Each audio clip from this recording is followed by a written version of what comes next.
Hello guys, আসসালামু আলাইকুম। চলে আসলাম আরও একটি নতুন ভিডিও নিয়ে। এখন আমরা রয়েছি তরমুজ ক্ষেতের মাঝখানে। তো আপনাদেরকে দেখাতে নিয়ে এলাম এবারে তরমুজের ফলন।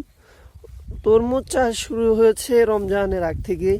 তরমুজের ফলন দেখা দিয়েছে রমজানের মাঝখানে। যেহেতু রোজা রেখেছিলাম সেজন্য আপনাদেরকে দেখাতে পারিনি, তাই এখন চলে আসলাম রমজানের পরে, ঈদের একদিন পর আপনাদেরকে তরমুজ দেখানোর জন্য। তো এই যে দেখা যাচ্ছে এগুলো হলো তরমুজ গাছ। তরমুজ গাছের ফাঁকে রয়েছে প্রতিটি গাছে একটি করে তরমুজ।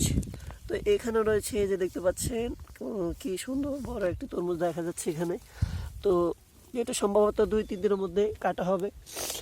তো তরমুজের যে ফলন রয়েছে এবছর চাষিদের কাছ থেকে যা শুনলাম, আল্লাহর রহমতে এবছর খুব সুন্দর ফলন হয়েছে। যেহেতু বৃষ্টি হয়নি শুরুতে এবং শিলাবৃষ্টি না হওয়ার কারণে তরমুজের ফলন খুব সুন্দর হয়েছে। যদি শিলাবৃষ্টি হতো তাহলে তরমুজ চাষিদের জন্য খুবই ক্ষতি হতো।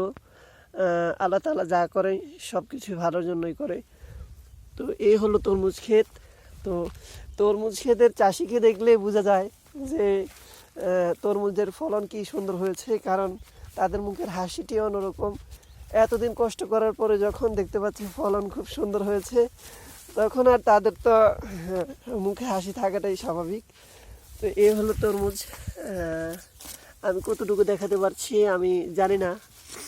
এই যে এটি সম্ভবত খুব বড় দেখা যাচ্ছে, আরও আছে।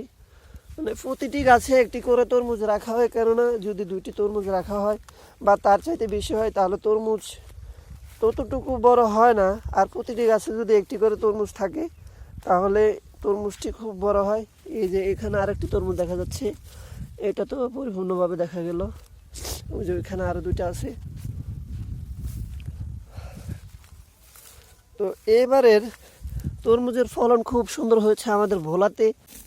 অনেক জমির তরমুজ বিক্রি হয়ে গেছে অলরেডি। এখনও পর্যন্ত কয়েকজন চাষি তরমুজ বিক্রি করতে পারেনি, কেননা তাদের ফলন খুব দেরিতে এসেছে। তারা চাষ শুরু করেছে একটু দেরিতেই। আমাদের ভোলা জেলার তরমুজের চাষ আপনাদের কাছে কেমন লেগেছে অবশ্যই কমেন্ট করে জানাবেন। এবং আজকের ভিডিওটি এ পর্যন্তই।